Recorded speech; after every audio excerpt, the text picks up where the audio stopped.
Anda diserang oleh kampanye negatif, jangan takut, lawan kampanye negatif. Mau tahu caranya? Mari kita bahas bersama.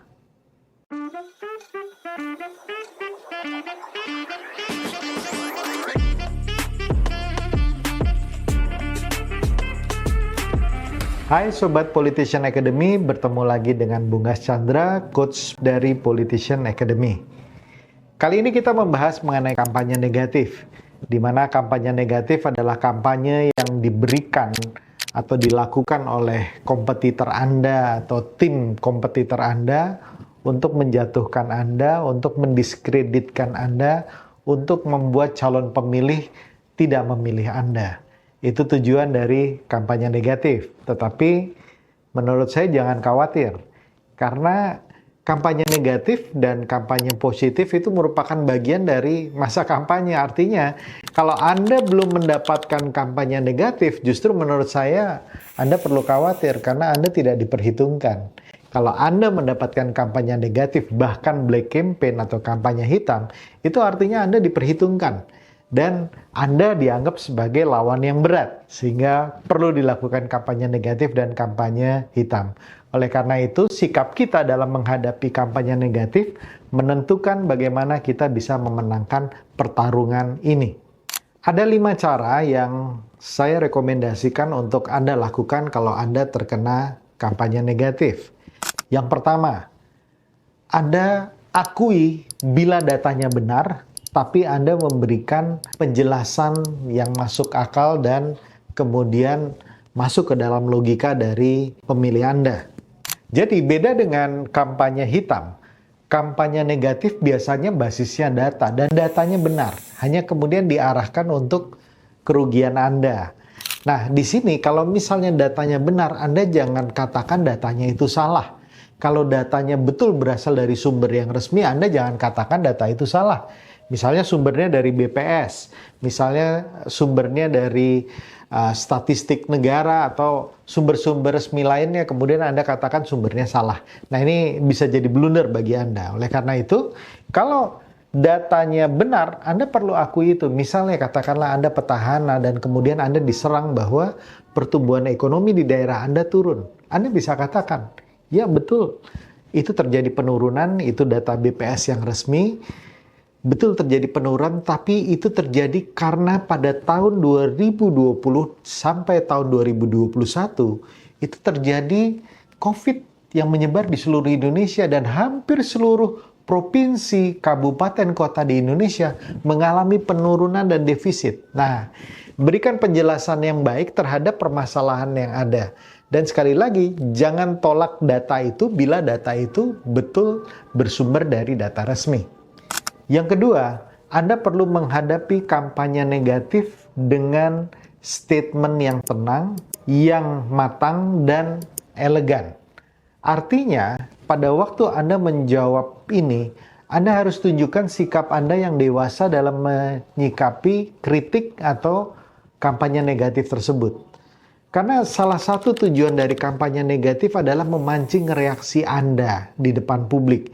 Kalau reaksi Anda terkesan Anda emosional, terkesan Anda marah-marah dan tidak suka, itu memberikan image yang buruk di depan publik. Ya, sehingga kadang-kadang kampanye negatif atau kampanye hitam itu kadang-kadang buktinya belum tentu terjadi, tapi sekedar dimunculkan untuk membuat Anda emosional dan kemudian Anda tidak fokus dan tidak konsentrasi terhadap pergerakan Anda. Oleh karena itu cara menjawabnya pun harus elegan, tenang, kemudian Anda menjawabnya dengan baik dan sabar di depan publik. Sehingga kemudian masyarakat yang melihat bisa melihat Anda sebagai sosok pemimpin yang bijak, yang matang. Dan itu sangat penting di dalam politik. Yang ketiga, Anda juga bisa mengalihkan isu-isu negatif tersebut ke dalam isu-isu yang Anda kuasai. Contoh misalnya Anda diserang ke dalam satu topik saja di mana topik tersebut memang betul kelemahan Anda. Anda bisa tidak harus menjawab kampanye negatif ini, tapi Anda bisa memunculkan banyak narasi-narasi atau isu-isu positif yang merupakan keberhasilan Anda. Sehingga kemudian Anda berikan ke dalam tim media sosial atau ke dalam tim-tim Anda untuk disuarakan. Sehingga kampanye negatif yang kecil ini dari lawan Anda kemudian tertutupi oleh isu-isu atau narasi-narasi lain yang Anda dan tim Anda bentuk.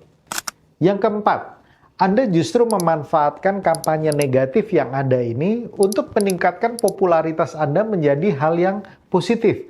Nah, ini tinggal bagaimana Anda membungkus atau cara Anda menjawab isu-isu tersebut ya. Sehingga kalau di dalam ilmu Tai Chi itu ibaratnya Anda meminjam energi lawan untuk Anda kembalikan kepada lawan tersebut ya. Sebagai contoh ini misalnya, ada seorang kandidat yang mempunyai background atau latar belakang keluarga itu pernah cerai.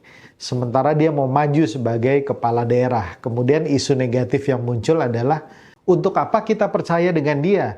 Menjaga dan membina rumah tangga yang kecil saja dia gagal, apalagi mau membina dan menjaga sebuah kabupaten, kota, atau bahkan provinsi. Ini katakanlah misalnya contohnya itu. Nah, Anda menanggapinya seperti apa? Tinggal kita bagaimana membalikan negatif campaign tersebut menjadi sesuatu yang positif. Misalnya, satu, Anda mengakui itu, iya betul saya di masa lalu pernah mengalami kegagalan.